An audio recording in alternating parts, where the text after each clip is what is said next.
કડી વિધાનસભા બેઠક ભાજપનું વિજય વિશ્વાસ સંમેલન પૂર્વ નાયબ મુખ્યમંત્રી નીતિન પટેલ સંબોધન કરી રહ્યા છે। એ બતાવવાનું એક નક્કર કામ એ બહુ ઓછા લોકોના ભાગમાં આવતું હોય છે। એ આપણી કડી વિધાનસભાના કાર્યકરોના અને મતદારોના ભાગમાં આવ્યું છે। એટલે બીજી બધી વાતોને બાજુમાં રાખીએ, વિકાસ, પ્રગતિ, કામો બધું આપણે કરીએ જ છીએ। અનેક ઘણું થયું છે ને અનેક ઘણું થવાનું છે, પણ આપણી સેનાને, આપણા વડાપ્રધાન નરેન્દ્રભાઈને આપણે જો સાચી શુભેચ્છા, સાચા અભિનંદન આપવા હોય તો કડીના મતદારોનો કોઈ પણ જ્ઞાતિ જાતિના, સમાજના હોય, ગામડાના હોય કે શહેરના હોય, એમનો મત કમર સિવાય બહાર ના જાય તો જ માન્ય નરેન્દ્રભાઈને અને આપણા વીર સૈનિકોને આપણે સાચી અભિનંદન અને શુભેચ્છા આપી એ આપણે સાબિત કરી શકીશું। આપણે ત્યાં બધા જાણીએ છીએ કે લગભગ 80 કરતાં વધુ સમાજના, દલિત સમાજના, અનુસૂચિત જાતિ સમાજના, અમદાવાદના, મહેસાણાના, કડીના બધા જ અગ્રણી વરિષ્ઠ કાર્યકરોએ, ભાઈઓ બહેનોએ ઉમેદવારી માટે અરજી કરી હતી। આપણા નિરીક્ષક શ્રીઓ એમને સાંભળ્યા, પ્રદેશ પાર્લામેન્ટરી બોર્ડે પણ સમીક્ષા કરી અને રાષ્ટ્રીય પાર્લામેન્ટરી બોર્ડે આપણને જે આ જવાબદારી આપી છે એ હું તમને થોડો રાજેન્દ્રભાઈ વિશે ઉલ્લેખ ચોક્કસ કરીશ કે રાજેન્દ્રભાઈ આપણા પાડોશી એવા જોટાણાના જે કડી વિધાનસભા વિભાગનો જ એક ભાગ છે એ પૈકીના એક જૂના ઘડાયેલા અને પરિપક્વ કાર્યકર આજે એમને તક મળી છે। રાજેન્દ્રભાઈની ઉંમર 65 વર્ષ છે, પણ એમનો બાયોડેટા જો અમે તમને બધાને આપીશું તો તમે જોશો ને નવાઈ લાગશે તો 1980માં જ્યારે હું, ઋષિભાઈ કે જગદીશભાઈ કંઈ બેઠેલા કોઈ પણ ધારાસભ્ય કે કોઈ પણ સંસદ સભ્ય કોઈ પણ હોદ્દા ઉપર જ્યારે જનસંઘની શરૂઆત હતી ત્યારે ચૂંટણીમાં નહોતા ઉભા રહ્યા। હું તો કડી નગરપાલિકાનો ખાલી સભ્ય હતો। એવા સમયે રાજેન્દ્રભાઈ ઉપર આપણા જનસંઘ અને પછી જે ભાજપ બન્યો એ ભાજપ તરફથી ભાઈ જે રાજેન્દ્રભાઈ એ સૌથી પહેલી ચૂંટણી 1985માં 81માં વિચારી લો તમે, 81માં તાલુકા પંચાયતની ચૂંટણી લડ્યા। હવે આપણે તો 30 વર્ષથી ભાજપની સરકાર છે, કોઈ આંદોલન કરવાનું નથી થતું, કોઈ જેલમાં જવાનું કે પોલીસને પકડવાનો કોઈ પ્રસંગ નથી આવતો, પણ આ રાજેન્દ્રભાઈ આપણા ઉમેદવાર 1981માં જ્યારે કોંગ્રેસની સરકાર હતી ત્યારે મોંઘવારી વિરુદ્ધના આંદોલનમાં એ પોલીસે એમની 25/5/81ના રોજ ધરપકડ કરી હતી અને એ જમાનામાં 7 દિવસ સુધી જેલમાં રહેલા હતા। એવા પરિપક્વ અને ઘડાયેલા કાર્યકર 1983માં બેકારી વિરુદ્ધ જે આપણા પક્ષે ભાજપે આંદોલન કર્યું એમાં પણ એમણે સક્રિય ભાગ લીધો અને 3 દિવસ એ વખતે પણ પોલીસે એમને જેલમાં પૂરેલા। એટલે 10 દિવસ સુધી તો પહેલા જેલમાં રહેલા જ છે। એ પછી 1985માં જ્યારે અમે કોઈ ચૂંટણી નહોતા લડતા એ વખતે આપણા ભાજપ તરફથી એમને વિધાનસભાની ચૂંટણી જોટાણા સીટ હતી અનુસૂચિત જાતિની, એના ઉમેદવાર બનાવવામાં આવેલા અને એ વખતે આપણી શરૂઆત હતી છતાં પણ ફક્ત 4300ના નજીવા મતે એમની એ વખતે હાર થયેલી।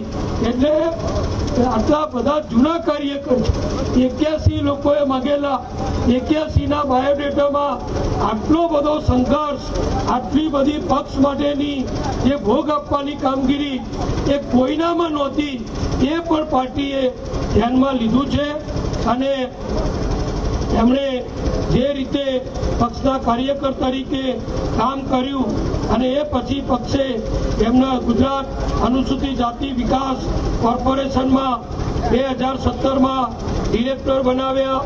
મહેસાણા જિલ્લામાં અનુસૂચિત મોરચાના 1981 થી 84 સુધી જ્યારે દલિત સમાજ, અનુસૂચિત જાતિ સમાજમાં આપણે ઘણું કરવાનું બાકી હતું ત્યારે એમને જિલ્લાના અધ્યક્ષ તરીકે જવાબદારી સોંપવામાં આવેલી.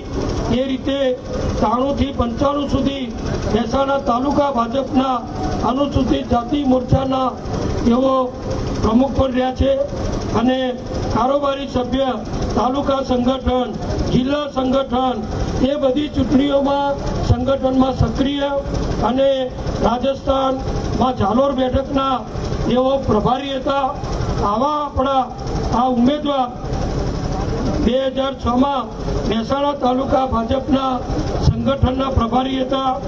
2003 થી 6 કાર્યાલયના પ્રભારી હતા અને કારોબારીના આમંત્રિત સભ્ય અને પ્રદેશના 3 થી 6 અને 163 કરવાની છે.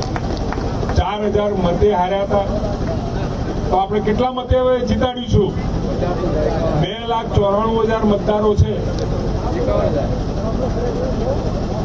ઓછામાં ઓછા 75 વર્ષ ભારતની આઝાદીને પૂરા થયા છે એટલે 75,000 મત થયા. એનાથી એક મત ઓછો જીતમાં ના ખપે એ રીતે આપણે સૌએ મહેનત કરવાની છે અને મને વિશ્વાસ છે ભલે ગરમી રહી, ભલે વરસાદ રહ્યો અને એ સંજોગોમાં પ્રત્યેક ઘર સુધી પહોંચી ભાજપની વાત, વિકાસની વાત, સિંદૂરની વાત. આ સિંદૂર આપણે એટલા માટે યાદ કરીએ છીએ, પહેલી વખતે બહેનો, અને સ્વાભાવિક છે વર્ષો સુધી હુમલાઓ થયા પણ કોઈને આશાઓ, અપેક્ષાઓ જ નહોતી કે કઈ ભારત કરશે. પરંતુ નરેન્દ્રભાઈ મોદી સાહેબે પહેલી વખતે લોકોનો વિશ્વાસ જગ્યો કે મોદી છે તો ચોક્કસ આનો બદલો લેશે. એ પ્રકારની ભાવનાને, એમના ઉપરના વિશ્વાસના કારણે આજે દુનિયાની અંદર અલગ તાકાત તરીકે અને આખી દુનિયા ભોંચકી રહી ગઈ. 22 મિનિટની અંદર જે પ્રમાણે આયોજન કરી અને આતંકવાદી નિશાને ઠેકાણા, એમના લશ્કરી બધા ધ્વસ્ત કર્યા.